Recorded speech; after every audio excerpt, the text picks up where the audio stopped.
Rapid action ഫോഴ്സാണ് ഇവർ. ചിലരൊക്കെ മുഖം മറച്ചിട്ടുണ്ട്. നൈസായിട്ട് നെയിം പ്ലേറ്റ് ഒക്കെ അങ്ങ് എടുത്തു മാറ്റി. പക്ഷേ യൂണിഫോമിൽ ക്ലീൻ ഷേവനായി യൂണിഫോമിലുള്ള ആൾ. ഇയാളെ ശ്രദ്ധിക്കൂ. ഇവൻ കാണിക്കുന്ന അക്രമം.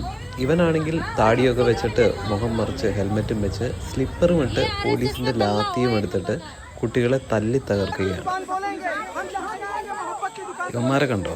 ഒരു റൗണ്ട് ലാത്തിയടി കഴിഞ്ഞ് ക്ഷീണം മാറ്റാനായിട്ട് ഇരിക്കുകയാണ്. ഇവനാണെങ്കിൽ അല്പം സിനിമ സ്റ്റൈലിലൊക്കെയാണ്. ചോദ്യം ചെയ്തവരെ ഇങ്ങോട്ട് വാടാ എന്നൊക്കെ വിളിച്ചിട്ട് പോലീസിൻ്റെ കൂടെ നിന്ന് ഒരു മയമില്ലാതെ തല്ലി തകർക്കുകയാണ്. ഇതാ വേറൊരുത്തൻ സിനിമ സ്റ്റൈൽ പോസൊക്കെ ചെയ്ത് നല്ല സ്റ്റൈലർ വേഷത്തിൽ ലാത്തിയൊക്കെ പിടിച്ച് നിൽക്കുന്നു. കയ്യിൽ കെട്ടുകൾ ശ്രദ്ധിക്കണം കേട്ടോ. വേറെ കുറേ പേരും കൂടെ കൂടുന്നുണ്ട്.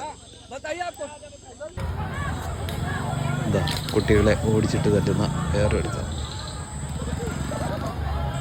ഓൾറെഡി നെറുകേടിനും ഗുണ്ടായുസത്തിനും പേര് കെട്ടവരാണ് ഡൽഹി പോലീസ്.